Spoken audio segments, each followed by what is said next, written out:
श्री शिवाय नमस्तुभ्यम। हर हर महादेव। इस चैनल पर हम आपको गुरुजी पंडित प्रदीप मिश्रा जी के द्वारा बताए गए उपाय करके दिखाते हैं। तो कल है 7 अगस्त और सावन का 5वां सोमवार है। इस दिन किए जाने वाले 5 विशेष उपाय लेकर आए हैं जो कि धन संपदा को बढ़ाने के लिए किया जाते हैं। साथ ही यदि बहुत लंबे समय से यदि परेशानियां चल रही हैं, समस्याएं पे समस्याएं चल रही हैं, तो उन समस्याओं के लिए कौन सा उपाय करें जिससे घर में शांति का माहौल बने, घर में धन संपदा बनी रहे, समस्याओं से सुलझने के लिए नए रास्ते बने। मनोकामना पूर्ति के लिए शिवलिंग पर एक बेलपत्र अर्पित की जाती है। उस बेलपत्र को कैसे अर्पित करें वो भी हम वीडियो में जानेंगे। और यदि आप रोज जल चढ़ाते हो फिर भी महादेव आपकी नहीं सुन रहे हैं तो आप क्या उपाय करें जिससे महादेव आपकी जल्दी सुने। शिवलिंग पर 3 लाइन बनाना तो सबको आती है, पर त्रिपुंड का सही तरीका क्या है जिससे हमें विशेष फल की प्राप्ति हो। कल सोमवार के दिन हम त्रिपुंड बना के विशेष फल की प्राप्ति भी कर सकते हैं। तो भी हम आपको वीडियो में करके दिखाएंगे कि त्रिपुंड कैसे बनाना है, इसलिए वीडियो में अंत तक बने रहिएगा ताकि कोई भी इंपॉर्टेंट जानकारी आपसे ना छूटे। तो बढ़ते हैं पहले उपाय की ओर। धन संपदा के लिए गुरुजी ने एक विशेष उपाय बताया है। आप जो भी कार्य कर रहे हैं, व्यवसाय कर रहे हैं, नौकरी कर रहे हैं, जो भी आपका कार्य है वो आप करते रहिए। साथ ही आपको ये उपाय करना है, आपको बेलपत्री के वृक्ष के नीचे शाम के समय प्रदोष काल के समय एक घी का दीपक लगाना शुरू कर देना है। कम से कम आपको 5 सोमवार ये उपाय करना है। अभी सावन का महीना चल रहा है तो ये विशेष फलदायी होता है। आपको एक दिया लेना है, आप चाहो तो आटे का दिया भी बना सकते हैं या मिट्टी का दिए का भी प्रयोग कर सकते हैं। उसमें आपको 2 लंबी बाती का प्रयोग करना है। 2 लंबी बाती बना लेना है और घी का दीपक बनाना है। उसमें आप 1 चावल का दाना डाल लीजिए। उस घी के दीपक में आपको एक अक्षर डालना है जो कि साबुत होना चाहिए। इसके बाद बेलपत्री के वृक्ष के नीचे आप श्री शिवाय नमस्तुभ्यम बोलते हुए वो दीपक प्रज्वलित कर दीजिए। विनती कीजिए, साथ ही जो बेलपत्री के वृक्ष के नीचे जो भी रच पड़ी हो, जरा सी रच एक चुटकी आपको उठा के घर ले आना है। घर में आप जैसे जल छिड़कते हैं इसी तरीके से वो रच को छिड़क देना है। सिर्फ जरा सी होनी चाहिए।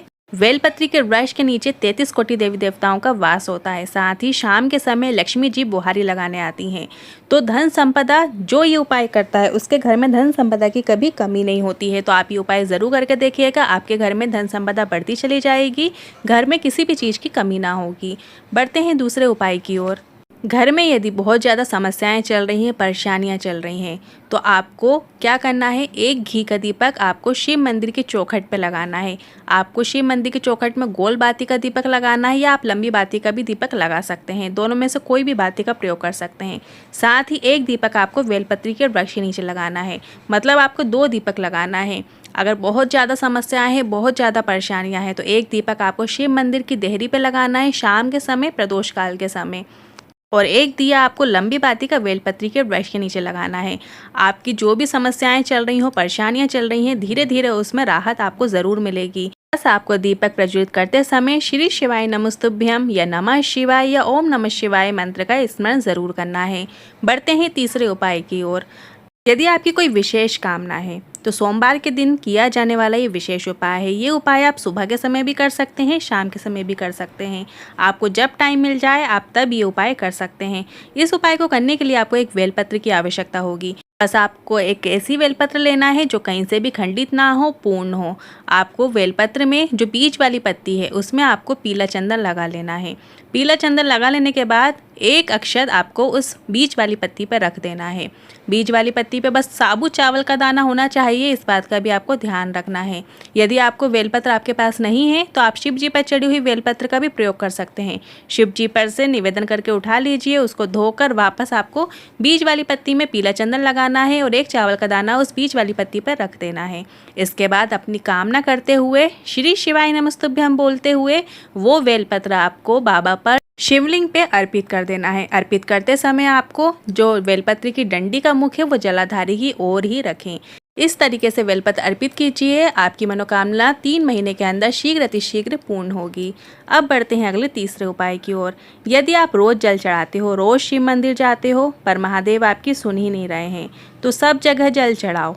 आपको कैसे जल चढ़ाना है, गणेश जी के स्थान पर जल चढ़ाना है, कार्तिकेय जी के स्थान पर जल चढ़ाना है, बीच में जो अशोक सुंदरी माता का स्थान है वहाँ जल चढ़ाना है, गोल कटी भाग में जल चढ़ा दीजिए जो पार्वती के हस्त कमल है, पर आपको शिवलिंग पर जल नहीं चढ़ाना है।